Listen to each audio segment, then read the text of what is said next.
Hey, what's up everybody? Rich Gaming Guy here. Today in this video, we're going to jump into the Dell PC Treasure Box, which I just picked up off of Amazon. This is basically a customized version of the Dell Optiplex 3020, which is a very powerful PC. So we're going to unbox this today. We're going to set it up, see what is offered here in this package deal, and we are going to test it out with some retro video game emulation to gauge where the performance lies here. Now, before we dive into this any further, I do want to take just a minute of your time to introduce you guys to Mint Mobile, who I've partnered with for this video right here. Mint Mobile offers an amazing premium wireless service, and you may have already heard of them from their funny commercials with Ryan Reynolds. Starting at just $15 a month, you don't have to sacrifice speed, coverage, or data because Mint Mobile was built on the nation's largest 5G network. All the available Mint Mobile plans offer unlimited nationwide talk and text, in addition to lightning-fast 5G and free mobile hotspot. Mint is also offering a modern family plan that allows you to save yourself a ton of money on your plan with as little as 2 phone lines. Now, Mint Mobile sells directly to customers rather than operating retail stores or using salespeople, so they're able to save money on their end, and they forward that savings onto you, the customer. Switching over to Mint Mobile is quick and easy thanks to their digital eSIM cards, which can be activated anywhere, even from the comfort of your own home. Now, rest assured, if you do need customer support or customer service of any kind, you can always reach out to Mint Mobile directly. So why pay more for the exact same service in the end? It really doesn't make much sense. You know what does make sense? Click on the link in the description of this video or scan the QR code on your screen right now to learn a little bit more about what Mint Mobile has to offer and how they can save you money on your wireless service. Now, if you've already switched over to Mint Mobile, feel free to let me know in the comment section how your experience has been with them. I personally switched over well over a month ago now, and I've been saving money ever since. So let's dive into this PC and see what it has to offer us.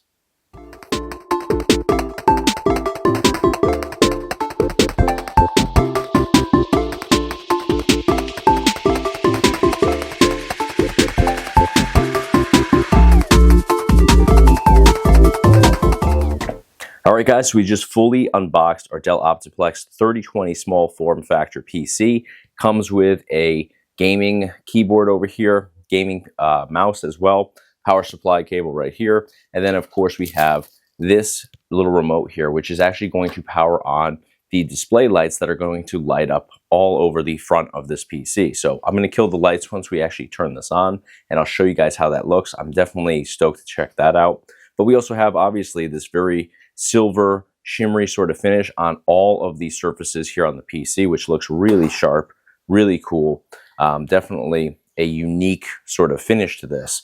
Now, in the front here, we have our DVD drive over here, DVD disk drive, power buttons located up here, 2 regular USB ports right in the front, so we can connect controllers, we can connect our keyboard or mouse, or we can go wireless if we wanted to bring in our own connections there. We also have 2 audio ports in the front, so we can connect to headphones as well as a microphone if we wanted to. Now let's go ahead and turn this all the way around here. Take a look at the back side. We have our display port right back here, which is how I'm going to go about transmitting my audio and video for this today to my TV. We also have VGA over here. We have 6 USB ports in the back. We have 2 of them, which are USB 3. We have an Ethernet port, and then we have some additional connections down here for our audio and microphones. Now, down here is where we'll plug in our power supply cable, which we have provided right over here. And just to give you guys some information on the specs here, we have an Intel quad-core i5, which is going to give us up to 3.6 gigahertz. We have 16 gigabyte RAM and a 512 gigabyte SSD installed within. We also have Intel HD graphics on here, which I am familiar with, so we should have a pretty good experience on here. This also has Wi-Fi and Bluetooth, which we can see we have some adapters already plugged in being used on the back side here. So I'm going to go ahead and set this up. We're going to jump into some retro video games and test out the performance. All right, take a look at the lights here so you can see exactly where all the lights light up in the front. And you can actually, with the remote that comes with this, change the color configuration here. You can make it a solid color. Any of the colors that you see scrolling right now, you can make just one solid color that lights up across the entire front. That's really cool, but you can also adjust the different configurations here, the different ways that the lights kind of come together. Here you can see it comes into a more solid configuration, but totally customizable. And the cool thing about this setup too is the fact that the keyboard as well as the mouse also light up. So you have a really well lit up sort of setup here that looks really cool, in addition to obviously the shimmery silver finish that is coated on all sides of the PC. So let's fire this up and dive into some retro video game emulation.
shotgun. 25! There's a man downfield. Oh, great catch! They put a stop to that. First and goal. These guys can't waste a golden opportunity like this, Bill. The good teams find a way to score when they get down. Touchdown!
All right, guys, we jumped into the Dell PC Treasure Box here today from Amazon, which, as I said before, is basically a customized version of a Dell Optiplex 3020, which is a pretty decent PC. I'm a big fan of the Optiplex line. I've done some videos on other models within that line here on the channel in the past. It's not, the most recent line of PCs, but certainly still has some good specs and some power to it, good speeds to it as well. So before we dive into the performance side of things, I want to talk a little bit about the PC itself. First and foremost, very cool design here. I'm digging the shimmery, sort of metallic, glossy, glittery finish to this. We've got that on all the sides of this PC. I think it looks really cool. Some people are probably not going to like it. Some people are going to love it. It's just, people have different tastes. I think it looks really cool with the LED lights that display on here as soon as you power it on. We also have the control to adjust the settings on the lights as well. We can change it to a specific color, keep it that color. We can keep it scrolling and rolling through different colors. We can adjust, the configuration of the colors, all that stuff. It's fully customizable, which I think is cool to be able to tailor that experience specific to what you're into and what you and your personal taste is like. So we also have a keyboard and a mouse bundled together here. Now, I will say they're not high-end by any means. They look cooler than they probably are in all reality. So if you're considering this PC versus another PC and you're thinking, hey, I'm getting some more bang for my buck because I got a keyboard and a mouse included in here, at the end of the day, they're probably like $10 total for both of them. So you can get better, a better mouse and a better keyboard out there that have all the LED bells and whistles, for probably like $10 to $15. So don't factor that in when considering whether this is the right choice for you or not. It's still cool that they're included, but definitely not the highest quality by any means. They get you through what you need to get through, but they're not top of the line by any means. But the PC looks cool. Now let's talk about what it offers us in terms of external ports. We have a ton of USB ports. I think we have 6 in the back, 2 in the front. We have audio connections, 2 in the front. We have the 2 additional ones in the back. Should you decide to go the VGA route, you're going to need to utilize those because VGA is only going to transmit your video, not your audio as well. It does have a display port option though, and that's what I use today, which is basically like HDMI. You're able to get your audio and your video directly through DisplayPort, and you can get a DisplayPort to HDMI cable as well. So I'll put a link in the description of this video, obviously for the PC, but also for that specific cable there, because it definitely, is going to be your best approach when deciding to connect this to a modern day TV or computer monitor. VGA certainly does work though, should you decide to go a more old school route with that.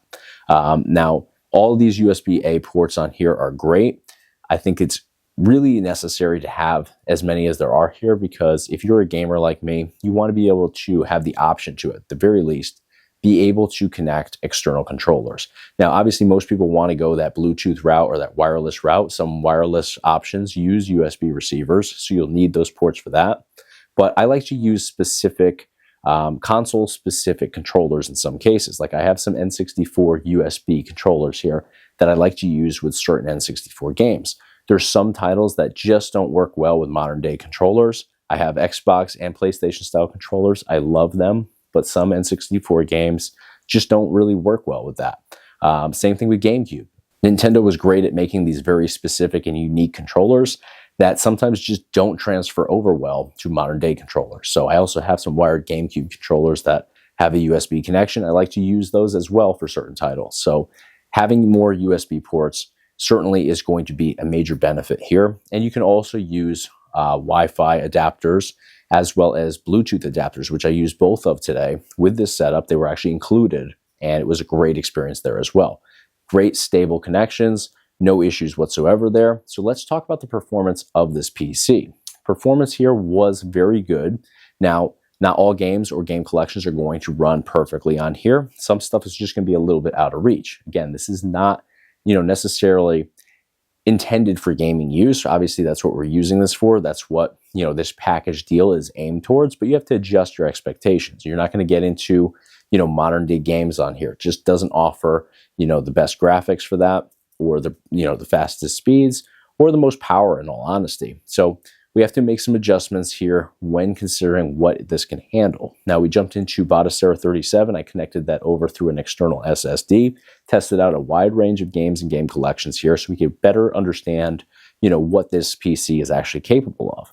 So I jumped into early stuff, which I didn't include in the video. I wasn't going to, bore you guys with Atari or Classic Arcade. Not that they're boring, collections to dive into, but they're not super demanding. So if we're able to handle Sega Saturn, Dreamcast, N64, PlayStation 1, which we are, and they perform perfect on here, we don't really have to show you guys Atari and MAME and Mega Drive and NES and all that stuff that if these more demanding collections are working, then obviously all of that is going to work well as well. So N64, phenomenal experience. I even kicked it up with the emulator to the Rice emulator, which just gives you much better resolution and, in my opinion, gives you a better experience all around. And I did actually switch everything to 16:9 aspect ratio in this video. I know some purists absolutely hate that. The only reason I do it in videos is because obviously video format these days is 16:9 aspect ratio. So I try to fill out the screen.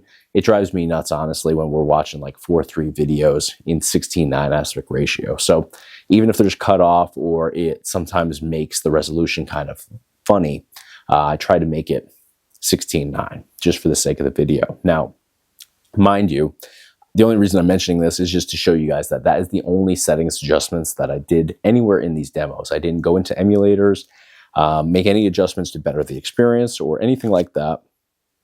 Just want to make sure I'm very clear on that. Some people do videos where they tweak all these settings, they do all these customizations, and they just kind of depict it as this is, you know, your plug and play setup that, you know, you're going to have this experience as soon as you jump into this.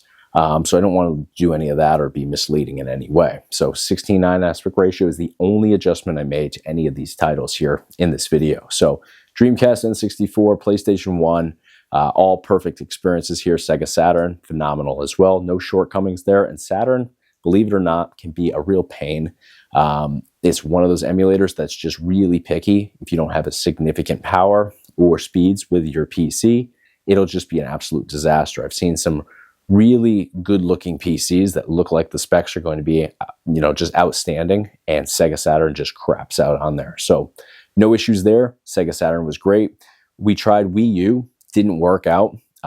Just couldn't get the games to even load on here, which was strange because Switch actually ran not well enough to be an enjoyable experience in my opinion, but the games started up and I was able to get through them. It's just very laggy. We definitely saw screen tearing jumping into Crash Team Racing Nitro Fueled, especially right off the bat. Now, I think I made it look a little bit better further into the game because I started to figure out the timing, and you had to adjust your turns like 2 seconds in advance. So if you saw a right turn coming down the line, you had to start turning 2 seconds before you actually hit that in order to make the turn and not bounce off the walls, which is what I was doing early on in that game. So unfortunately, the way that it is, I think even with settings adjustments, you're not going to get full speed on here by any means. So it's just not good enough to be enjoyable there.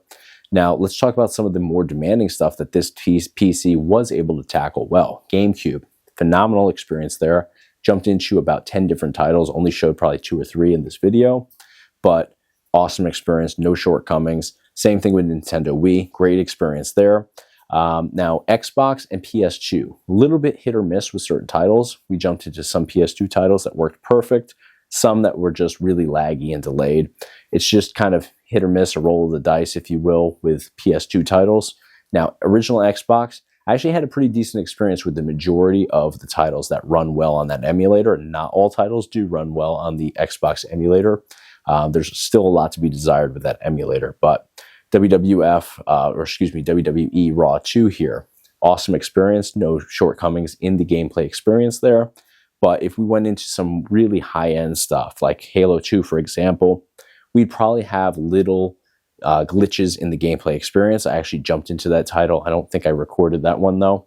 But you definitely feel like a little hiccup here and there. It's not enough to ruin the experience, but it's not flawless by any means either. So all in all, you just have to kind of look through the performance here and see if it lines up with what you're looking to dive into. And if it is, then this is definitely worth it. This is not priced, you know, out of this world by any means. I paid $159 at the time of this video to get this product in. So at that price point, I think it's definitely worth every bit of what I paid. I think it's a cool looking PC. Definitely has some amazing capabilities here, but you wouldn't use it for Nintendo Switch or Wii U or any of the more high-end stuff. You'd use it for your more retro collections. So, you know, consider that when deciding whether this is a good option for you or not. But let me know in the comment section what you guys thought of this PC today or this bundle on Amazon. Is it worth it? Is it not worth it? Should it be priced lower? Let me know what you guys think in the comment section. That's going to do it for today, though. Thank you guys so much for watching. If you enjoyed the content, please give me a thumbs up on the video. It's a huge help to me here on YouTube. And of course, hit subscribe to stay in the loop for all future videos. Thanks for watching again. I'll see you on the next one.